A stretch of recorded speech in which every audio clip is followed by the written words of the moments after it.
Sorry about that. No worries at all. Success. Nice to meet you. Nice to meet you, Bruce. Where are you located? And Stefan. Sorry? And you, we haven't officially actually talked yet. So this is pretty awesome. Where are you at? Yeah, it's awesome that we get to talk finally. Cool. I'm in my humble home studio in Oslo, Norway. Oh, you're in Norway. Okay. I'm in the US, and I guess he's in Belgium. Yeah. So that's pretty cool. Belgium, right? Yeah. Nice. Yeah, So I guess the best way to do this is can each of you do a boardroom, like the 2-sentence boardroom pitch of your bands, and then we'll start getting into the split and all the other stuff? The trickiest part of the whole playing in a band. Yeah, exactly. Yeah. I like it. You're drinking. It's still early here. I got coffee, but. Oh, yeah. Cheers. It's a little. Cheers. It's later in the evening here. Right. Do you want to start, Stefan? Sure. Okay. Hey everyone, I'm Stefan, a guitarist and singer of Psychonaught. We are a Belgian post-metal band, psychedelic metal, whatever. And it's really good to be here. We just released Emerald split EP with Saver on Pelagic Records. I'm looking forward to the interview. Sweet. And I'm Ole. I play guitar and synthesizer and scream in Saver from Oslo, Norway. We're heavy progressive metal thing as well, based from sludge. So a little more on the slower side than Psychonaut, I guess. But yeah, I'm stoked to be here to talk about the Emerald split with Psychonaut. How did the perfect? Thank you guys. But how did the split come about? I mean, is it because of the label? Is that how you guys ended up doing it? Did you know of each other beforehand, or how did you get together to do that? Not really. I mean, I've heard the first Psychonaut record and really loved it, and I think I'm not really sure how it all came about, but I think it was like an initiative from the label, probably just because of the whole situation, just being sort of in need of doing something creative and something cool, right? Despite of the whole fucked up thing going on. So we're really stoked to be asked by the guys. I think you guys probably had, Stefan, like an earlier conversation about the whole thing. I'm not sure. Yeah, it's kind of weird. We got contacted by Robin and he suggested the idea for a split, but it was with a different band. I won't mention the name because for some reason they didn't want to go on with it.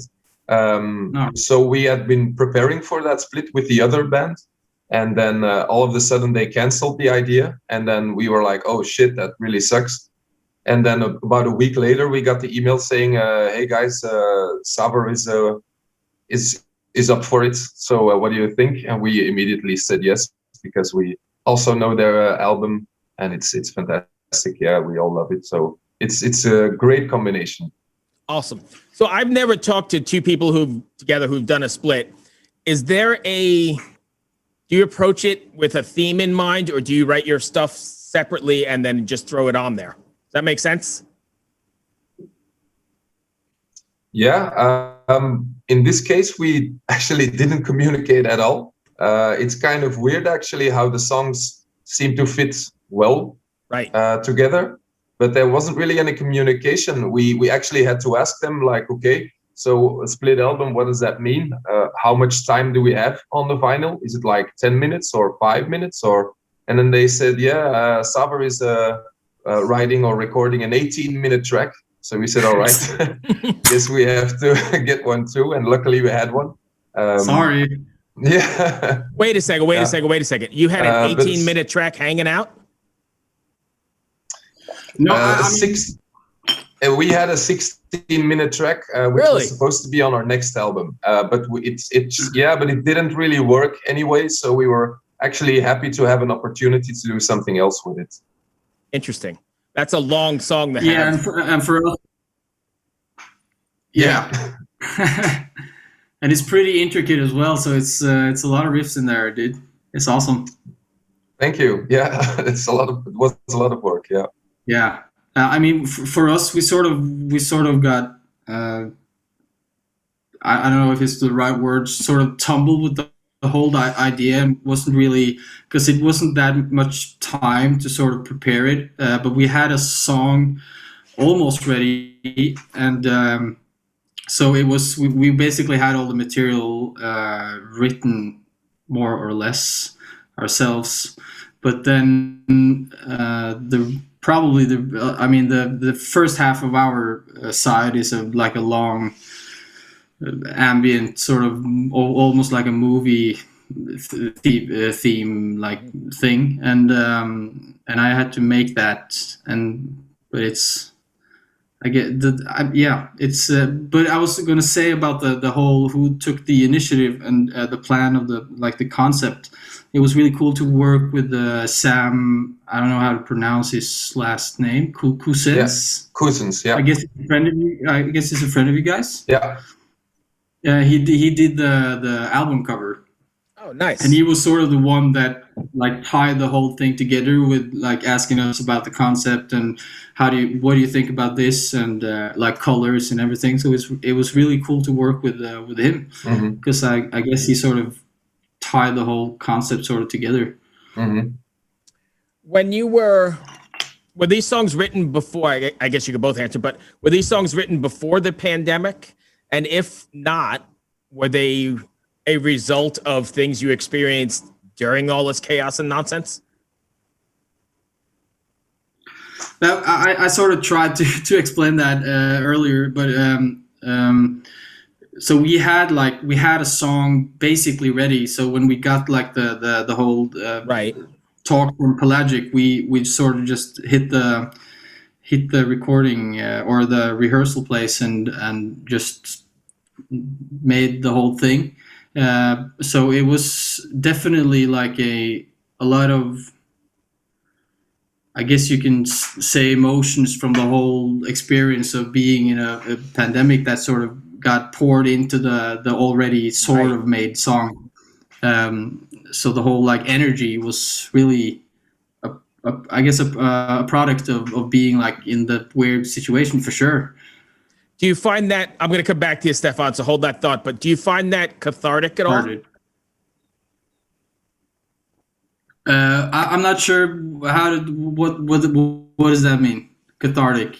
So do you find that writing music that's that emotional and that, I guess, deep allows you to get rid of the, I don't know, I'll say demons, but whatever's inside you to get it out? Definitely, for sure. 100%. I think that for me at least, most of like lyrical things and like energy that gets they get put into riffs, sort of, it's always a result of some emotion, and if that emotion is like a troubled or whatever, like a extreme thing, then it always comes through the music, I think. Okay, Stefan, getting back to you. The first question, no, we didn't write it during the pandemic. It was finished already. We changed it a bit though, especially the lyrics. We did a revision on that, but it was finished before the pandemic. The second question, to me, definitely, it's a great way to expel some demons and anger and frustration and all that. And I in the Savor track, there is this point where you sing, I feel the power rising inside. And that to me is like always the best part of the song. And that's where I think I can really feel that with you. It's like this immense explosion, and it's really literal. You're just saying what it is. I feel the power, and that's an insane moment where I think where I really feel that with you. And to us it's exactly the same. It's a great way to release and anything really. Okay, so thanks, I've got a two-parter here then. Along those same lines, how does it make you feel when you connect with a fan, just like you did with Stefan, or somebody who gets what you were writing, in your basement or in your bedroom or wherever you were writing? you had something in mind, but then it connects with somebody all across the world. It's got to feel pretty amazing, right? For sure, yeah. And it's really cool to read those reviews that sort of gets in your head and just withdraw everything and puts it on paper. It's weird but it's really satisfying. Yeah, I agree. It's very thankful to hear that people are not only just liking the music, but also, like you said, kind of feeling the concept and the story behind it, and can kind of apply it to their own life. That's amazing. Yeah. Have either of you ever gotten any sort of emails or run into a fan after a show or anything like that where they express those things personally? You know, like, hey, I connected with this, or...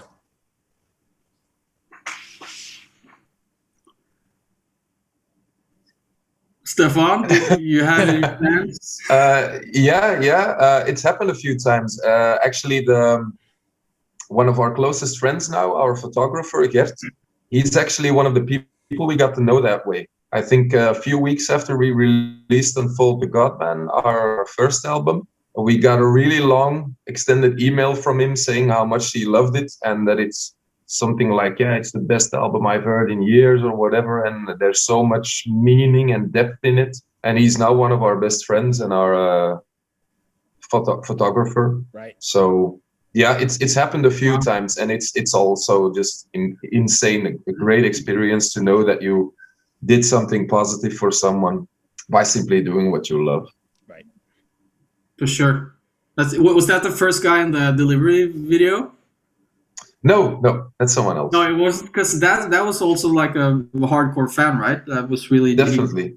Yeah, I mean, yeah, we have some of those as well, for sure, and it's we haven't gotten an email though, but here in Norway, people are usually pretty drunk after the show, so you have to filter out the weird guys, sort of, right? But it's some of them like send a message on Instagram the next day and are really stoked.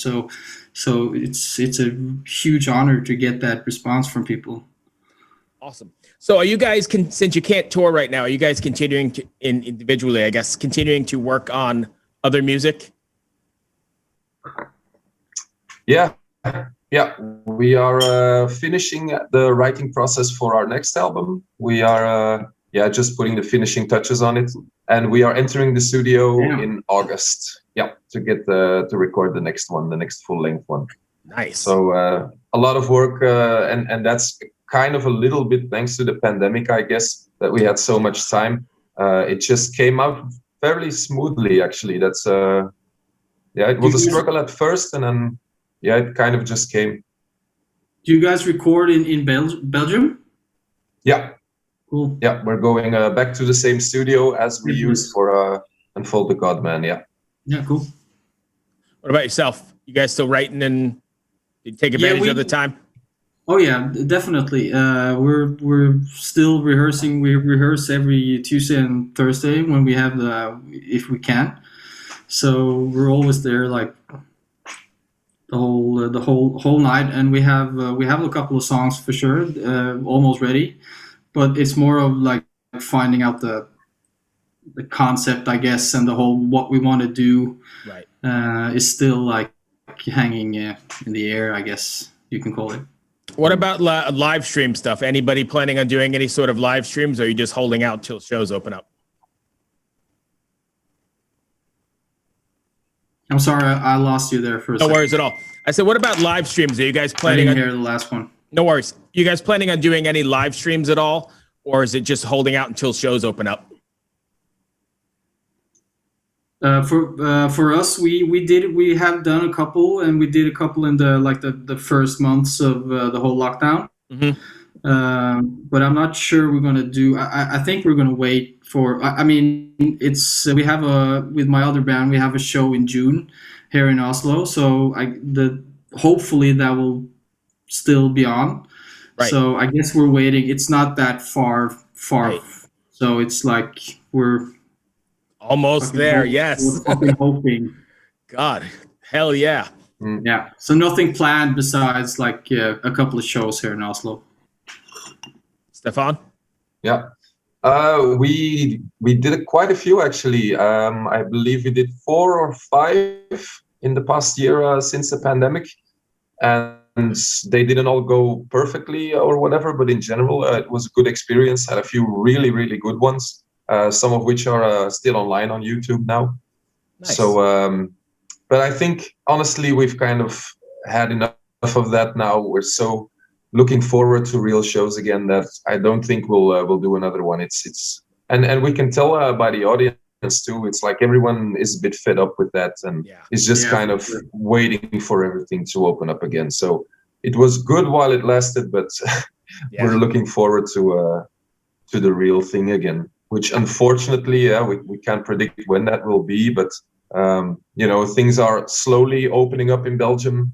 But we're hoping that we can play a few shows at the end of this year, and in January we have a tour. So that's the priority, and just hoping that tour will be able to happen. How great is it going to be to finally get back on stage after all this nonsense? Nerve-wracking. You think so? You're going to be nervous? Also true. Really? Yeah, probably. I guess we always say that adrenaline is the most powerful thing ever. So it always kicks in and sort of takes the edge off. But I'm not sure. I get really nervous from. I mean, some of the streams we had. The last one we did. For the pelagic redux thing on Roadburn. Mm-hmm. I was fucking super nervous when that was like showing online, and it was weird. It's another level of interesting nervous. Yeah, that's interesting because I mean you're not new to the stage. You've played forever, so that's interesting. That's but it was like we had the whole like the live chat was going while they showed the show, and it was just people reacting live with chat. It was a new experience for sure. But like Stefan said, it's a really you learn a lot from it for sure. Mm-hmm. And I think I mean you have to kind of just roll with whatever, reinvent yourself the way the music business is reinventing itself, right? It's got to come out of this some way, and it's not going to be the same as I think when we went in. Rolling with the punches. Rolling with the punches. Exactly.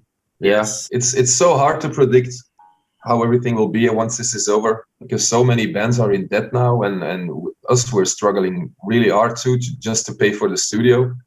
And I don't know what that will do to the music scene. Plus a lot of venues. I don't know what it's like by you, but a lot of venues by us are gone.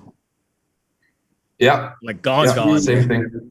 The whole industry it's really hard to see, because here in Oslo the venues, all the smaller venues and the small bars and restaurants been really, really professional and awesome with the whole regulations and everything. So it's really hard to see that people are starting to have to shut down the establishment. But let's hope for the best. Well, that's all I've got, guys. Did I miss anything that you want to cover?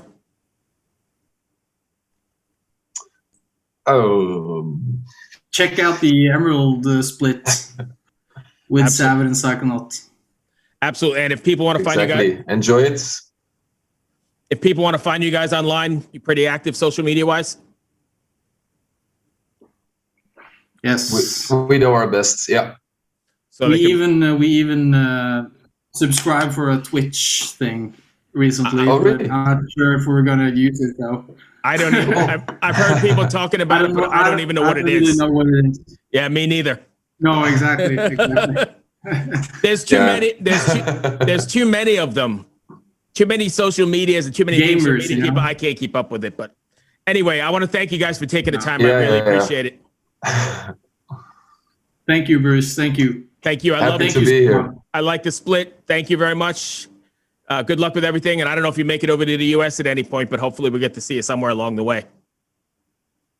Yeah. Hopefully. Definitely, I would say. Let's have a beer together then. Yes, let's have a beer. Be safe, my friends. Yeah. Take care. Cheers. Peace, man. Bye-bye. Bye. Bye.